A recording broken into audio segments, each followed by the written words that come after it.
What to say when you talk to yourself?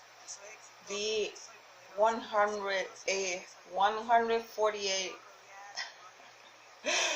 the 148,000 no's.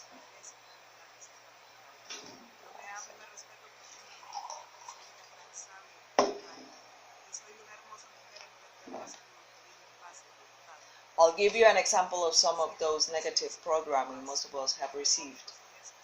During the first 18 years of our lives, if we grew up in a fairly average, reasonable, positive homes, we were told no, or what we could not do more than 148,000 times. If you were a little more fortunate, you might have been told no 100,000 times, or 50,000 times. However, many it was considerably more negative programming than any of us needs. Meanwhile, during the same period, the first 18 years of your life, how often did you pursue? You were told what you can do or what you can accomplish in life a few thousand times, a few hundred. During my speaking engagements to groups across the country, I have had people tell me they could not remember being told what they could accomplish in life more than 3 or 4 times. Whatever the number, for most of us, the yes we received simply didn't balance out the no's. The occasional words of belief were the occasional words of belief were just that, occasional, and they were far outweighed by our daily doses of cannots. This negative programming that we all receive and still receive has come to us quite unintentionally. It has come to us from our parents who wanted to protect us. It has come to us from our brothers and sisters, from our teachers, from our schoolmates, our associates at work, our life mates, advertising of all kinds, the morning paper, the 6 o'clock news.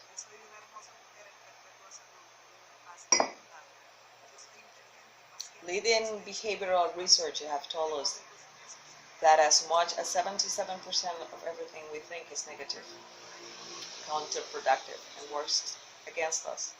At the same time, medical researchers have said that as much as 75% of all illnesses are self-induced. It's no wonder. What if the researchers are correct? That means that as much as 75% or more of our programming is the wrong kind. Until very recent, no one understood well enough the human mind and how it really works. The result was that without knowing what they were doing, and with us not recognizing the immense effect of this casual programming was having on us, they have been programming us in the wrong way. Everything and everyone around us, without being aware of it, has been programming us. Unfortunately, most of it was the wrong kind of programming, and we took it to heart. Yet, after year, word by word, our life scripts were etched, layer by layer, nearly indelibly. Our self-images were created. In time, we ourselves joined in. We began to believe that what we were being told by others and that we were telling ourselves was true. No matter how innocently given or subtly implied, we began hearing the same words and thoughts repeatedly. Hundreds, even thousands of times we were told, or we told ourselves that we could not accomplish. Repetition is a convincing argument. Eventually we believed that what others told us and what we told ourselves most, we began to believe out the picture of ourselves we had created in our minds.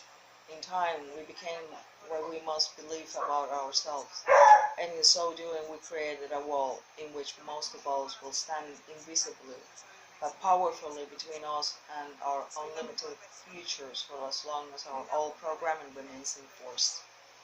Unless the programming we received is erased or replaced with different programming, it will stay with us permanently and affect and direct everything we do for the rest of our lives. Fortunately, that doesn't have to be the case.